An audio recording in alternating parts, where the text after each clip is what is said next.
This is CBC Here and Now.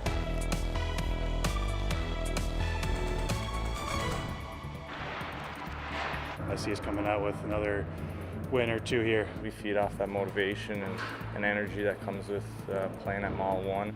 It could be a record-breaking night for the Newfoundland Growlers. One of the most terrible experiences, and we've had lots of challenging winter experiences. And later, a messy winter makes for messed up comedy satire for Rising Tide Theatre's annual review. Good evening. The Newfoundland Growlers are going for a record tonight in St. John's. The team has won 18 straight games on home ice, and tonight could be the big one. Ryan Cook joins us live now from Mile 1 Centre. So Ryan, tell us more about this record. Well, that's right. This team hasn't lost on home ice since before Christmas, before Remembrance Day, even before Halloween. October 19th was the last time the Growlers registered a loss here at Mile 1 Centre. So there's a pretty spectacular record hanging in the balance here tonight. With that in mind, we stopped by practice this morning to ask what the players thought. To be able to pursue a record like this with these people, I mean, it's just it's a great opportunity and looking forward to it. Parker Gahagan was one of the last players off the ice this morning. The Growlers goalie joined the team before Christmas after taking a year off hockey to serve in the U.S. Army. He's been settling in just fine, stopping a whopping 95% of shots in his first 11 games. He also recently picked up Goalie of the Week honors from the ECHL. Pretty much my goal in every game is just give us a team an opportunity to win.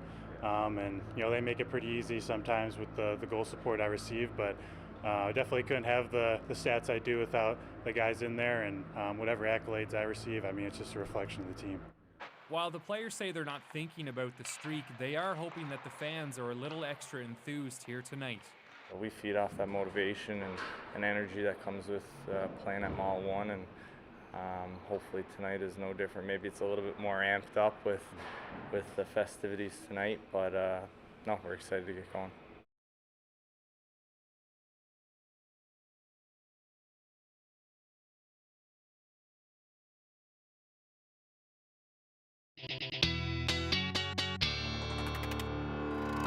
Sorry about that. We lost Ryan there, but let's talk about something a little outside. You might want to be inside Mile 1 today because it certainly was freezing out there. Not a whole lot going on otherwise.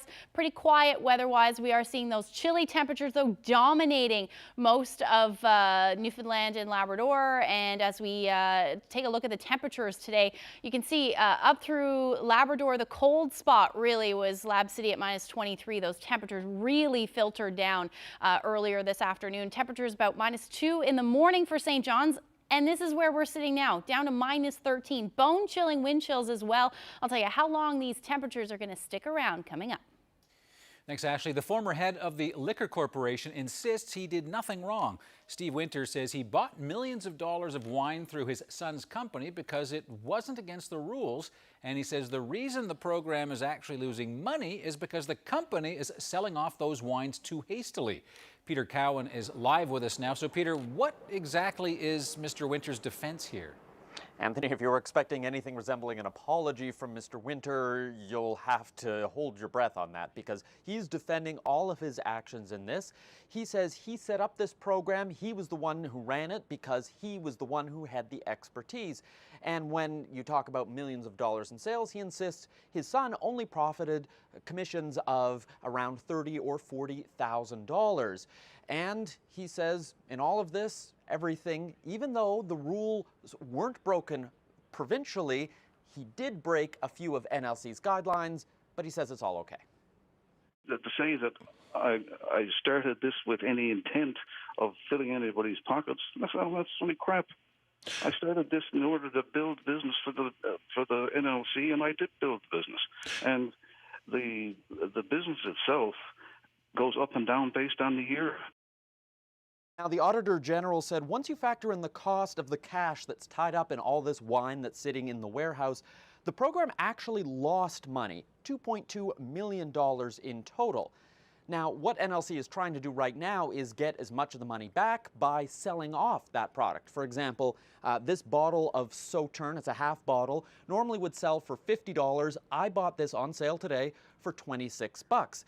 But there are plenty of wines that are a lot more expensive than that they are busy trying to sell off. Some of these are costing hundreds of dollars, and this was a sale that they started after Winter was fired. Now, a branch manager was tasked with unloading the wine outside of the province. He shipped wine directly to customers in other provinces instead of going through the local liquor board as required. He also offered hundreds of thousands of dollars in discounts, and sometimes clients would e-transfer him the money to his personal account, and then he'd reimburse the NLC. Now, that branch manager has been fired. The RNC confirmed with me today that they are still investigating this, so it's possible we may see some charges laid because of this. Now, what about the NLC? What are they saying about this report? Well, initially they said they would do an interview today, but then they backed off saying they're not going to talk because of potential litigation, but they did give us a statement. Here's what it said. In part, the NLC has worked with the Auditor General to ensure that its mitigation efforts are acceptable and effective. Measures include the development, strengthening, and implementation of policies related to employee and supplier codes of conduct. Now, the NLC says they are also putting in extra controls to make sure that out-of-province wine shipments don't happen that way again. Anthony? All right, thank you. It's Peter Cowan reporting live from our newsroom. Fire crews spent much of this morning putting out a house fire in downtown St. John's. They got the call just after 4:30. Now, one person managed to get out safely from a small stretch of Pleasant Street. While crews fought that fire, heavy smoke poured from broken windows as crews attacked from above. People in adjoining homes were notified to leave because of the possibility the fire might spread through the walls and across the eaves. Upon arrival, we had smoke coming from the residents, so we had 2 attack crews go into the front, and we established a crew on the back of the building. So we've knocked down the majority of the fire. Now we're just doing some overhaul to make sure that there's no fire extension.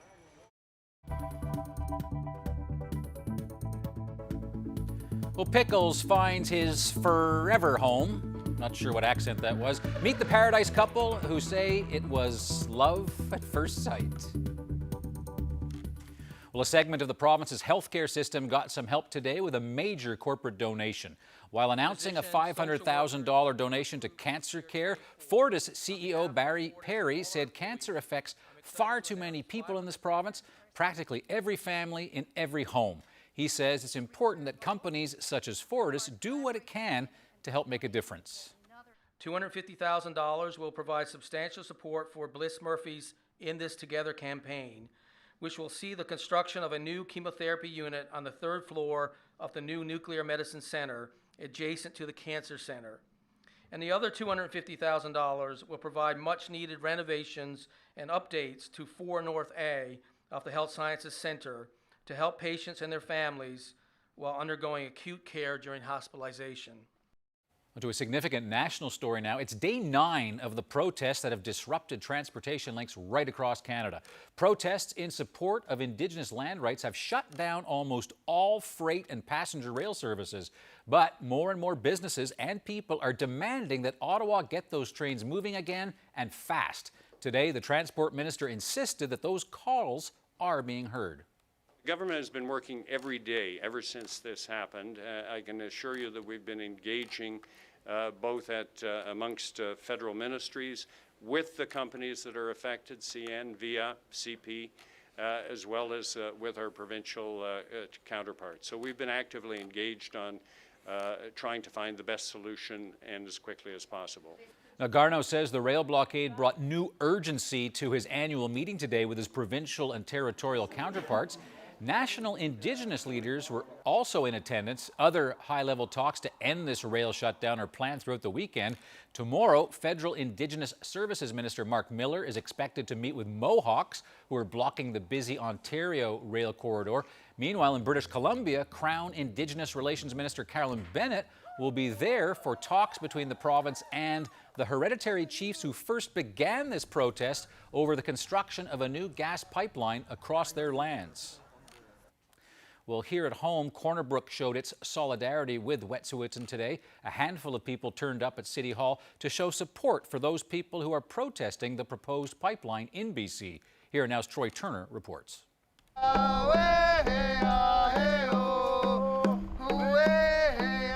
They sang traditional Mi'kmaq songs. they beat on a traditional drum, and they pledged their support for the Indigenous people in British Columbia fighting a proposed pipeline. The Government of Canada, in order to achieve true reconciliation, needs to begin to allowing and accepting Indigenous law as a meaningful way to reconcile disputes amongst themselves. Downey Sutton was one of a handful of people taking part in today's protest. He's doing a degree in social work by distance at the University of Victoria. He says he has Mi'kmaq ancestry, but is not a member of the Qalipu First Nations band. There's Aboriginal people from coast to coast to coast. The Qalipu First Nation, is one of the largest First Nations bands in Canada, and I believe it's rightfully so that in Corner Brook we should be also advocating in solidarity with the Wet'suwet'en people of British Columbia. Protests are ramping up across the country. On one side, Wet'suwet'en hereditary chiefs who oppose a natural gas pipeline planned for construction on their traditional territory. On the other, elected First Nations band councils who are in support. People gathered at Memorial's Signal Hill campus in St. John's Money to protest the pipeline's construction. Qalipu's vice chief says one of the biggest stumbling blocks is the Indian Act. It imposed the elected band council structure on First Nations. You're going to find out there's a lot of things done over the last 100 and some odd years to divide people, to take children away from their parents and put them in residential schools, which is Canadians' biggest disaster, I think. So the Indian Act sometimes is not used to help a lot of Indigenous people. It's used to control them. And they got to get at the table, and we got to get this thing solved. Despite the small crowd and the frigid cold temperatures here, organizers are pleased with today's protest. What's next remains to be seen. They said if nothing happens in the coming days, we'll expect a protest again next week. Troy Turner, CBC News, Corner Brook. The town of Holyrood and its unionized workers have reached a deal 10 days after the town locked staff out. The town says CUPE ratified the agreement late yesterday afternoon. The 3-year deal includes a 6.5% wage increase. The 15 employees provide snow clearing, water and sewage treatment, and clerical and accounting services to the town. They went back to work today. Well, a couple in Paradise is celebrating Valentine's Day with a new furry family member. Do you remember Pickles the kitten? He has a condition that twisted his hind legs, so he walks using only his front legs.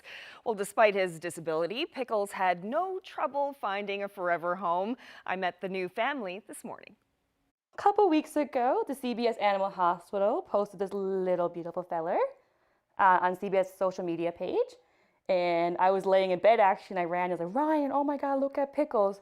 And like the rest of the world in St. John's area, I fell in love with him. And Ryan was like, not right now, not right now. But I kept pestering over and over.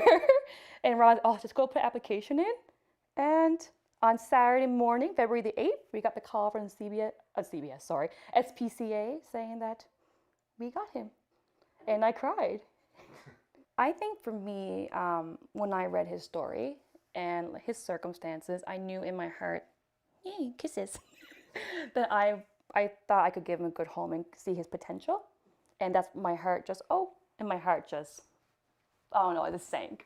I fell in love with him.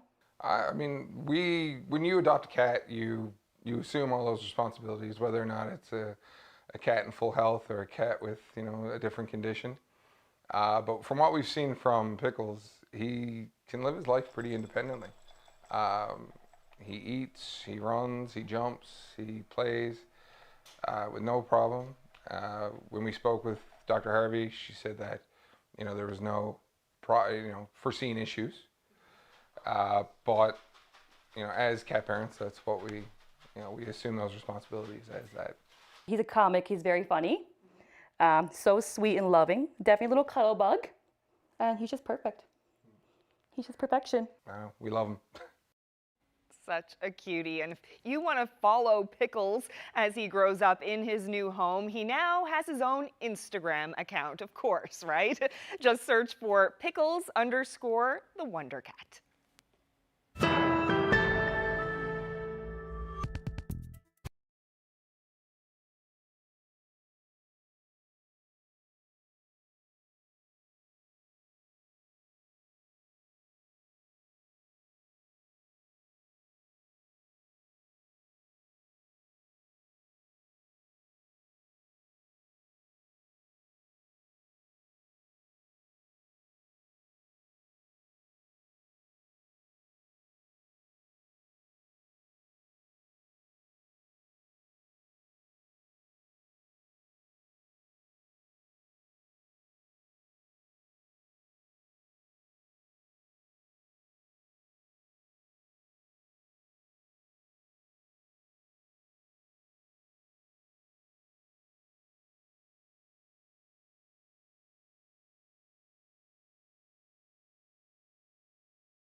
This weather update is brought to you by the NL 511 app. Know before you go. Check road conditions, highway cameras, and the provincial plow tracker with the NL 511 app.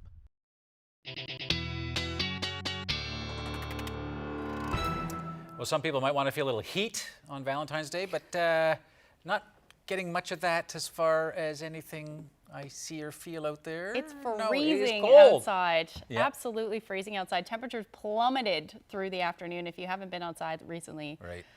It's not nice. Yeah, waking up this morning was kind of, oh, right. Yeah. I know for you viewers in the big land, heard it. Yeah, but it's for freezing us, there too right now. It's really cold. Yeah, let's take a look at those temperatures across the island and the big land. Temperatures in the minus. The cold spot is Lab City, minus 24, but numerous areas seeing temperatures in the minus teens. And you factor in that wind chill, it's feeling closer to minus 25 in St. John. So if you're not bundled up at all, that rips right through you. Minus 28 in Corner Brook, feeling like minus 33 up through Lab City, and similar up through Makovic at about minus 33 with that wind chill. Again, keep in mind that any exposed skin at these wind chill values will freeze anywhere from 10 to as much as 30 minutes. So not pleasant if you are planning on being outside at all tonight. Just make sure you are bundled up. It's not too bad weather-wise. We do have a ridge of high pressure just to the east. That's kind of dominating. That's what's bringing in that colder air.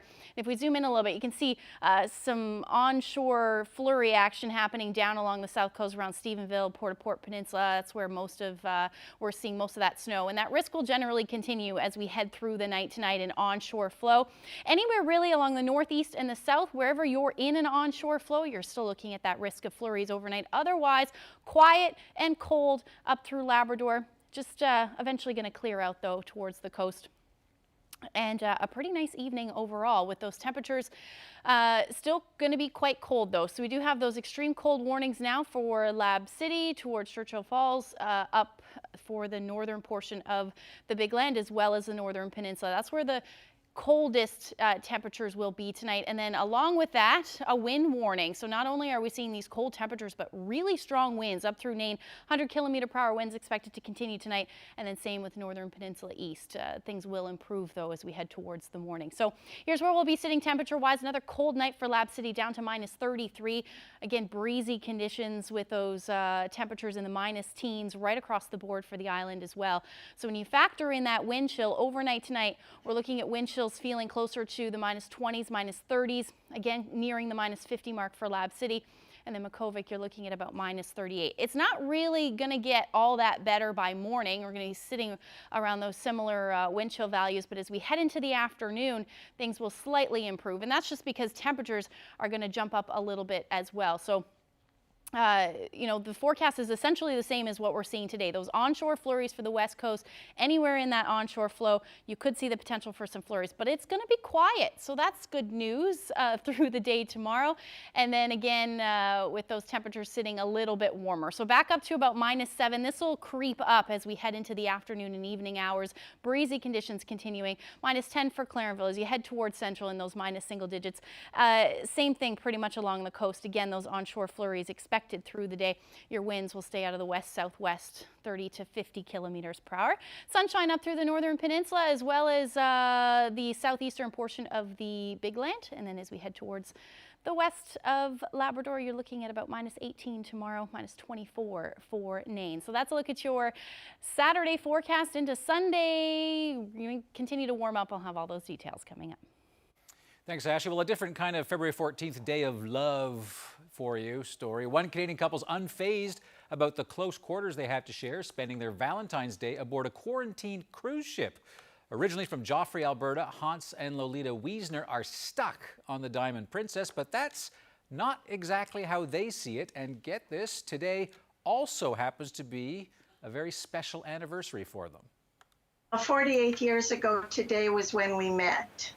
And so we've always considered Valentine's Day a special occasion day. This is definitely the strangest one we've ever had. We've been monitoring our temperature as we're required to do, and neither one of us is anywhere near the point where it triggers action. I think we're in pretty good health from a physical perspective. Mentally, I think we're doing okay because we just have a positive attitude. we look at these as just opportunities to have a good time together. Definitely number one for memory. It'll be an easy one to remember. That's the truth.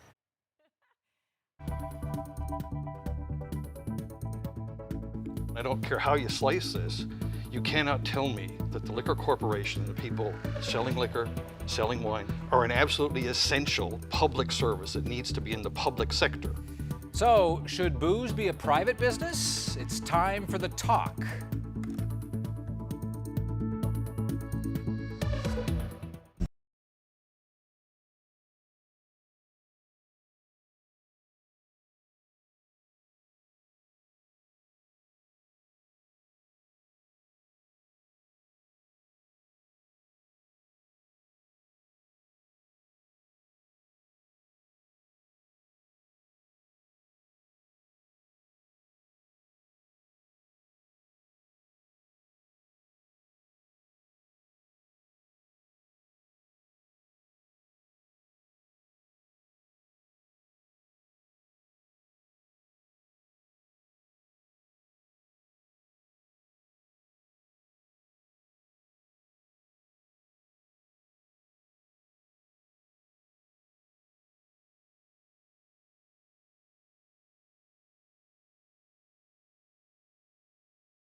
Well, the Auditor General raised concerns about how a former CEO at the Liquor Corporation bought millions of dollars of wine from his son.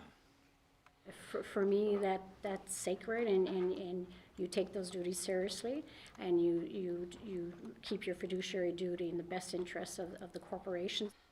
Now, putting aside Julia Mullally's concerns about former CEO Steve Winter, the fact remains the corporation brought in just under $170 million for the province last year.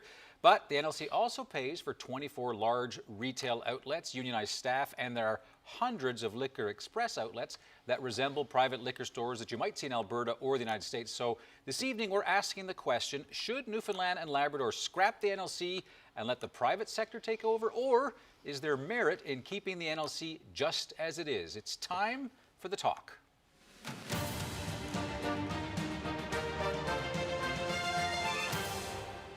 Two guests joining me. Jerry Earle is president of NAPE, which includes NLC employees among its many members, and Ed Hollett is a policy analyst and a political blogger. So I think I'll start with you, Ed. The NLC probably hopping. It's Valentine's Day. A lot of people will be heading there. What's your sense of the case for privatizing our liquor corporation? One of the things you've heard over the last 24 hours is how much gross profit and net profit for the province that the liquor corporation's made. It's very easy to make money when you're a monopoly, when you can control everything. And if you look at the conflicts of interest that the NLC has in terms of its relationship with other entities that it regulates and so on, it doesn't do anything positive for the public. And in fact, it's a giant drain on the public, and we'd be better off by privatizing it. But you know, as far as a consumer goes, I sort of go to this grocery store or that grocery store. It's a big mall, NLC, big stores right there. It's clean, it's professional. You see no merit in it at all? There's wonderful merit in it, but there could be even more of those stores in many more parts of the province. There'd be a wider selection, prices would be lower, and the government would be still making money at it. Okay, Jerry Earle. What Mr. Hollis is referring to is not necessarily correct. If you look at a number of reports that's been done across the country and actually in other jurisdictions, that's not necessarily true, and in many cases not true. MAD done a document which we have here that Mothers Against Drunk Driving. Mothers Against Drunk Drivers looked at other provinces and dispelled some of the myths. First of all, it's not necessarily that prices will be cheaper. It's not necessary that there will be better selection. And actually in some of those provinces, such as Alberta, the people of the province forego a significant amount of revenue. Here in the province, it's a significant asset, the Newfoundland and Labrador Liquor Corporation. We've seen since 2004 those benefits have grown, and it benefits healthcare, it benefits our education, our highways, and a number of areas. Since there's only one province that has private liquor retail, Alberta, that's the only example you can look to. So if MAD's done a study that looks at many provinces, then it's not looking at, a lot of those numbers just aren't reliable. Actually, it's not just Alberta. Okay, I'm taking your point, but I guess the thing is, if you're talking about a unionized workforce, and of course unions fight for good wages for their members, plus the retail space that we're paying for, I think Ed Hollett's point, though, I mean, surely in a private setting, I'm not paying for all of that, right? As a taxpayer. But right now, the profits are substantial. Are we advocating that we're going to pass it on to private sector? Look, if we're on a ladder and somebody below us is having trouble if they're lower wages, we should be trying to bring that person up, rather than that person that's ahead of us on the ladder trying to drag them down. The examples that we've seen where we've moved to private sector, salaries have been decreased. I like to look here at Newfoundland Labrador, where there's independent agencies. You compare their salaries to those of Newfoundland Liquor Corporation. We make no apologies for the salaries that the employees make there. They deserve those salaries, and I suggest probably even deserve greater compensation. Mr. Earle's job is to protect his members, and his members make salaries that they couldn't make in the private sector because they work for a public sector retailer with a monopoly. And that's really the crux of it. And I don't care how you slice this, you cannot tell me that the liquor corporation and the people selling liquor, selling wine, selling other spirits, manufacturing it and wholesaling it are an absolutely essential public service that needs to be in the public sector, run by the government, with all of the things that go with that, in the same way that hospitals and they're just simply not comparable to nurses and teachers and doctors. It's just nonsense. It's not the comparable piece. Again, is justifying, if the justification is moved over to the public sector, say some large entity, likely from Newfoundland Labrador, can profit, I don't see the justification when right now this is an entity that's making money. It is profitable. It is providing invaluable funds that support our education system, our healthcare system, which puts plows on our highways during this time of year. It's not losing money. Actually, since 2004, the profits of that organization has continued to increase year over year. Why would we shift it to private sector? Because it's a monopoly, and it's easy to make money when it's a monopoly. You sound like Ed Martin defending Nalcor. It's a monopoly. It's easy to make money when you can set the prices, when you can determine how much you make, when you can restrict access to the product. Look at the private sector retailers in bars and restaurants who have to pay wholesale prices because this is the same regulator who's also retailing. I'm sorry, it's just preposterous to suggest if you say that I this... might sound like Ed Martin of Nalcor, you certainly sound like a group that I'm from, who aims that have advocated for many years to privatise not only the Newfoundland Liquor Corporation, but any other private sectors. This is a well-run organisation, and right now what we just happened to see happen in the last few days, where the Auditor General can actually go in and look at, that's a private entity, the Auditor General is hands off. So in this case, the Auditor General can go in and review, point out what the problems were, and identify possible remedies that the government that represents us, Newfoundland Labrador, should act upon and act upon immediately. I could tell strong feelings, and I know people watching also have those, but interesting discussion. I have no idea what the right answer is. I can tell you that the Minister of Finance, Tom Osborne, wrote me before and said that as far as the province goes, they have no intention of privatizing the NLC because they view it as an economic driver. But I appreciate you both being on the program tonight. Thank you very much. Thank you very much for the opportunity. Well, it's Canada's worst tragedy at sea since the Second World War. Today marks 38 years since the sinking of the Ocean Ranger. That night, a powerful winter storm ravaged the rig, causing it to sink off the coast in the early morning hours. The entire crew, all 84 people, were killed. Some of those workers went to Gonzaga High School in St. John's, and this morning the school held an annual remembrance ceremony. Here's part of that service. As loved our Father, so we love. 84 men were on her that morning, the 15th of February, 1982, 38 years ago. 84 men left the safety of the shore to work on this rig, a vessel lauded as unsinkable, indestructible. At approximately 8 p.m., a monster wave 20 meters high rose from the angry green-black Atlantic. With a force of 1,000 tons, it smashed a porthole glass in the ballast control room. We felt the impact of this tragedy then, and we continue to do so now. It was and is a chilling reminder of how quickly lives can be taken away from us with no warning.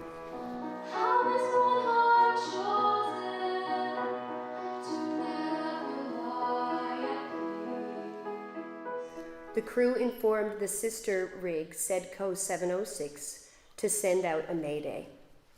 At approximately 1:30 a.m., the Ocean Ranger signaled it was sending its crew to the lifeboats, and the men had no choice but to abandon ship. That was the last time anyone heard from the Ranger. The 84 men who were lost to the cruel Atlantic had left their impacts on the lives of thousands, who mourn them to this day and will never stop feeling that loss. Think of your own loved ones. Remember those who are gone, and never take for granted those who are still with you.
Look at that one. Nice. They call them the Freshwater Cowboys, two guys with two kayaks who are making a difference. Sunday at noon and Monday at 7.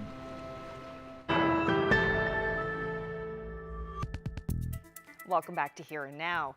Well, last month's mega storm and the 8-day state of emergency caused some mega challenges for people and businesses. One group is still trying to recover. Rising Tide's annual review show was supposed to have its big opening weekend in St. John's when the storm hit, and they've been struggling to get back on track and on budget ever since. I spoke with director Donna Butt earlier today. It was a nightmare for us as well as thousands of other people, so we certainly were not alone.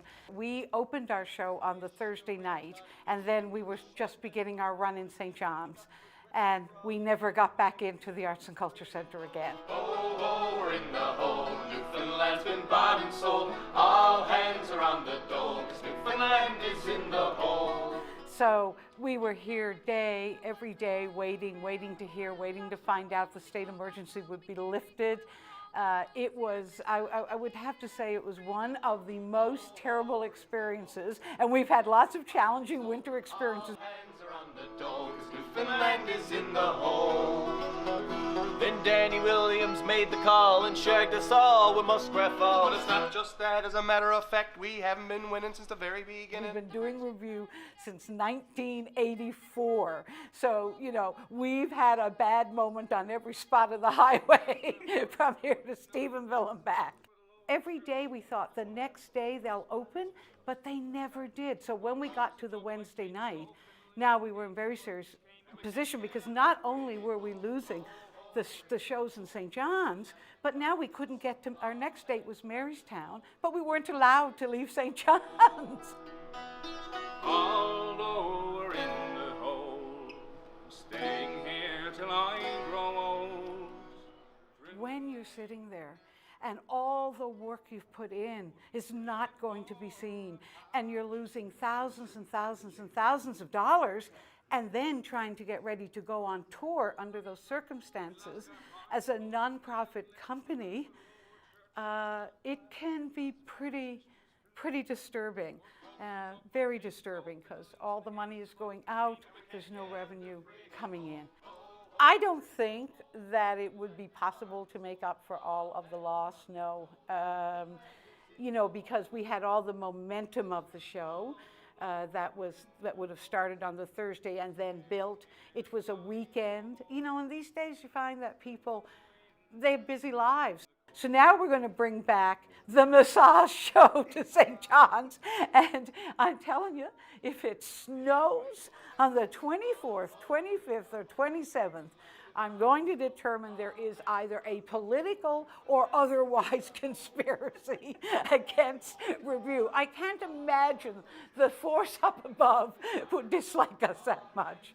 Please don't let it snow. Newfoundland is in the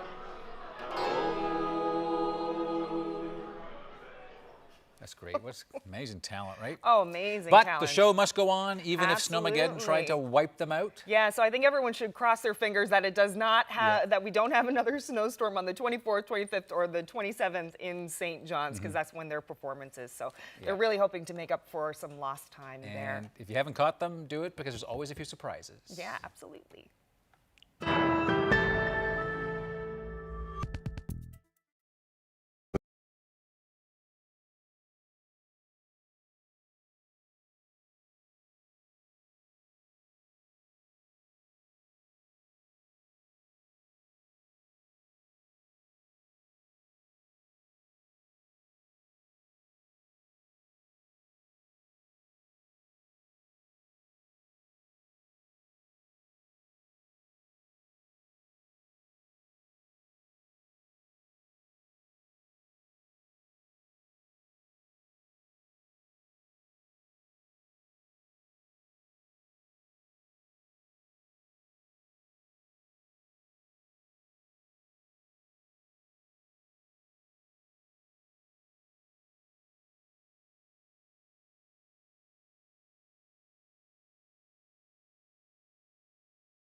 In Newfoundland and Labrador, more people than ever before are struggling to put food on the table.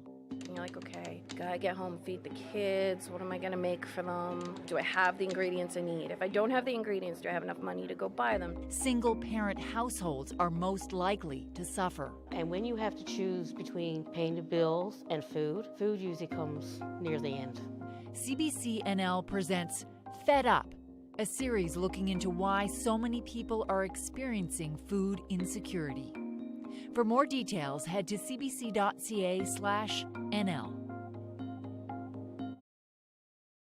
The weather update is brought to you by Beltone, your partner in better hearing.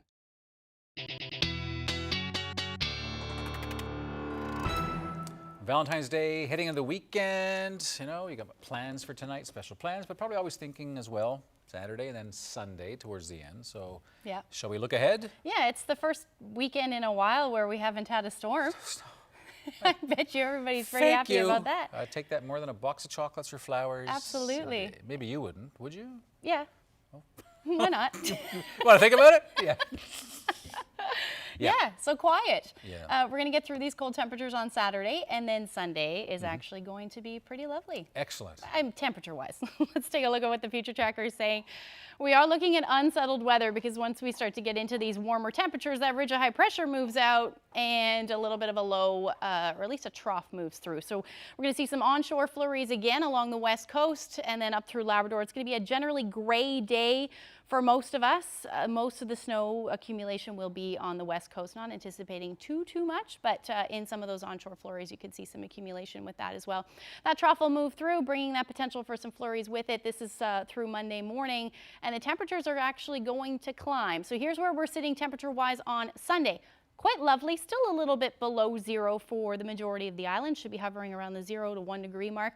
But yeah, again, that potential for some flurries up through Labrador, mild as well. Lab City at -11, similar temperature for Nain. That's the best chance where we'll see that sunshine.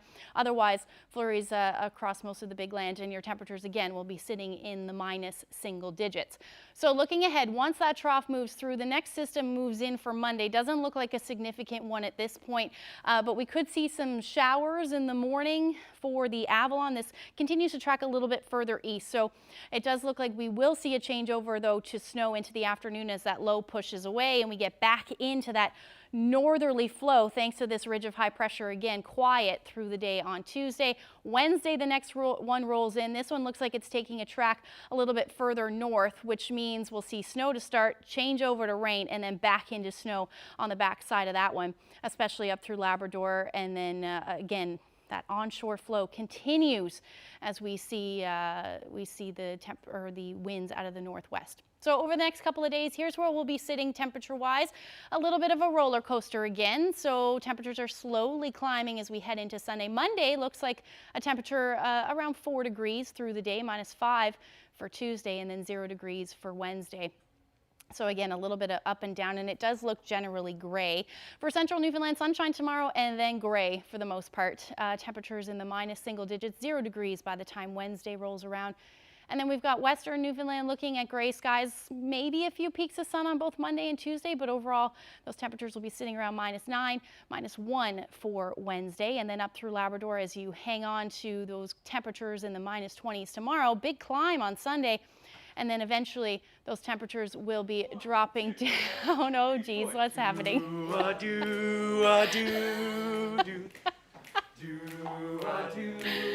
Oh boy. Each time we have a quarrel, it almost breaks my heart. And I am so afraid that we might have to part. Each night I ask the stars up above, why must I be a teenager in love? Oh jeez. One day I feel so happy, next day I feel so sad. I guess I'll learn to take the good with the bad. Each night I ask the stars up above, why must I be a teenager in love?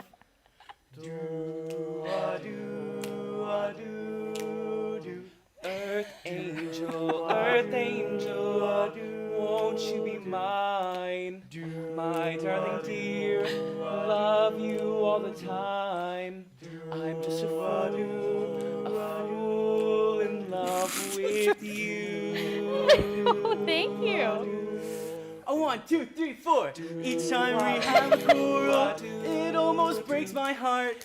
And I am so afraid that we might have to part. Each night I ask the stars up above, why must I be a teenager in love with you? Woo! Wow. Thank you. Wow, that's very unexpected. Yeah, those roses are the best microphones I've ever seen. Aren't They can they? actually sing right into them. This was fantastic. great. Thanks, guys. Who are you guys? So, can I ask you a question? Yes. All right, because I'm really Okay. intrigued, because I know I didn't arrange for this. So, given that somebody thinks that Ashley Brawweiler is a teenager, who sent you? Yeah.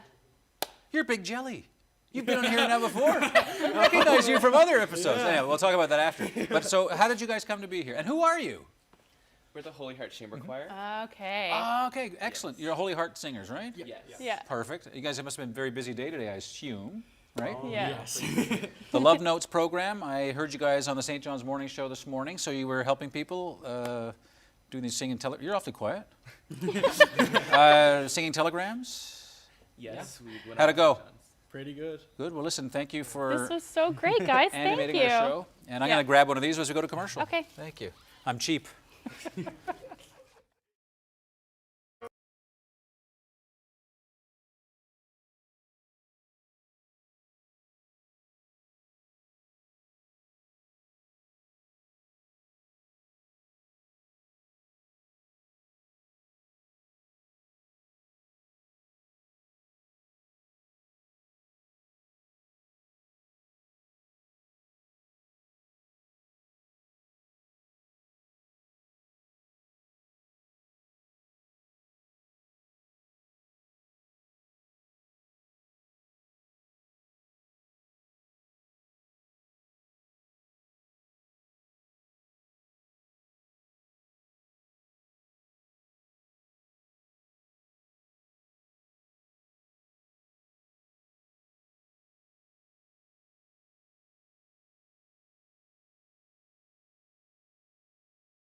Time to celebrate birthdays and anniversaries. Happy 65th anniversary yesterday to Robert and Julia Howell in Norris Point.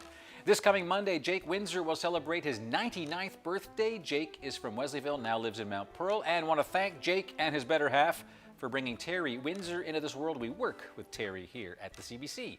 And a happy 62nd wedding anniversary to Lillian and Winfield Higgins.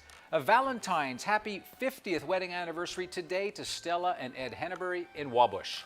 A special happy 100th birthday to Dorothy Michelin in Happy Valley Goose Bay with love from her kids, grandchildren, great-grandchildren, and great-great-grandchildren. A belated happy 91st birthday. We missed this one, so to Elizabeth Howell in Northern Bay, I'll wish you this twice. Happy 91st birthday. Yes, 91st for Elizabeth, who celebrated on February the 5th. Happy 54th wedding anniversary 2 days ago to Walter and Faye Wells. Happy 90th birthday to Bernadette Kennedy, originally from Trepassey, now living in St. John's. And happy 100th birthday to Edna Doyle in Gull Island. Also, another 100th birthday today to Molly Young in Corner Brook. Molly's family has arranged an open house at Club 64, and that will go on until 9 o'clock tonight. Have fun. Happy 90th birthday this Sunday to Beth Woodford in Harbour, Maine, and happy 94th birthday to William Caravan. Happy 62nd anniversary to Kevin and Doreen Heffernan.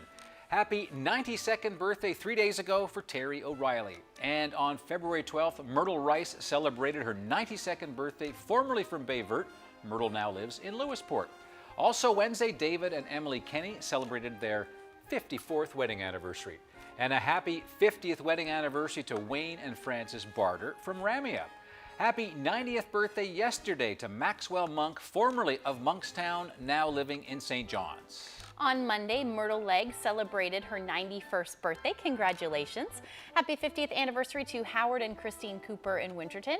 And happy 97th birthday to Gladys McDonald from Jeffries. Her big day is coming up on Tuesday. And a big happy 95th birthday yesterday to Ross Pritchett in Gambo. Ralph and Pearl Roberts, originally from Cupids, will celebrate their 67th anniversary on Tuesday the 18th. They now live in CBS. And happy 51st wedding anniversary to Don and Donna Pollitt in Gander. Happy 51st anniversary today to Dick and Linda Ryle in Bryant's Cove. And another Valentine's golden happy 50th anniversary to Walter and Carmi Legg in Flat Bay. Happy 67th anniversary this Sunday to Violet and Onias Ralph in Grand Falls, Windsor. Ursula and Leo McCann celebrated their 60th wedding anniversary yesterday. Lester and Gertrude Roberts, formerly of Little Bay Islands, are celebrating their 50th anniversary today, and they now live in Springdale. Also in Springdale, Albert and Marie Burton celebrated their 67th wedding anniversary on Wednesday. Eugene and Bessie Lush from Torbay will celebrate their 53rd wedding anniversary on Monday. Happy 55th wedding anniversary yesterday to Austin and Lorraine Lowe in St. John's. And happy 64th wedding anniversary to Chancey and Nellie Butt in Swift Current, Placentia Bay. And happy 56th anniversary to Ruth and Carl Brown in Clarenville. Yeah, congratulations, everybody, and happy birthday, happy anniversaries. And you're still getting over the fact you had these young gentlemen all dressed up singing to you? Yeah, I can't say that's ever happened before. Are you sure? Positive. All right. Well, you got Very some, positive. You got some nice flowers. Now there's something else happening.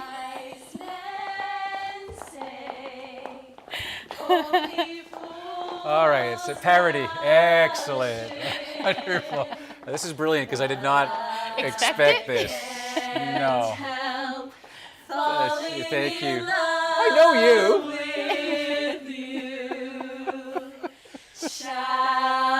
Oh, thank you. Thank you so much.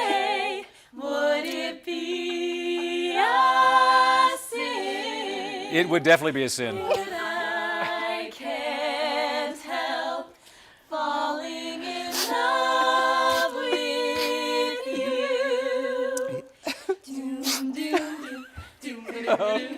A tempo change. That's good. That's excellent. Yeah.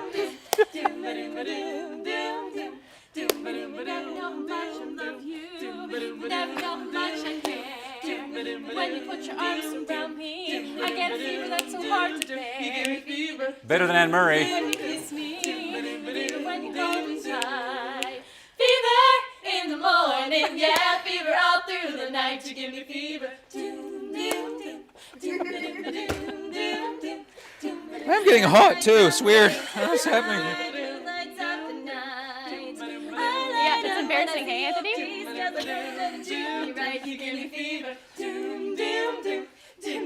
Perform to that camera. Fever in the morning, yeah, fever all through the night.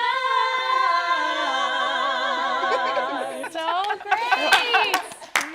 That was fantastic. I was not expecting that. They always give all the women the attention on Valentine's Day, so I'm totally honored. Thank you so much. Neither of them had any clue that was coming. Thank you so much. Beautiful voices. Thank you. And nice to see you, Miss Drover. How are you doing? Good. How are you? Excellent. Well, at least I know I'm going to get some flowers today from somebody. Thank you so much. It's good to see you blush too, Anthony. Did you right? get- Yeah, Yes. you were blushing. You're blushing now I too. know. I'm not used to the attention. I hope you guys have a great Valentine's Day. Happy Valentine's Day. And you made mine, and you made Ashley's. Definitely made mine, yeah. This is wonderful. And Carolyn, well, maybe next year. Oh, You're the apparently. conspirator. I'm a right? co-conspirator. I hope you have a great Valentine's Yeah. Day, and we'll see you again on Monday. Thank you so much for watching. Good night. Good night. That was fantastic. That was so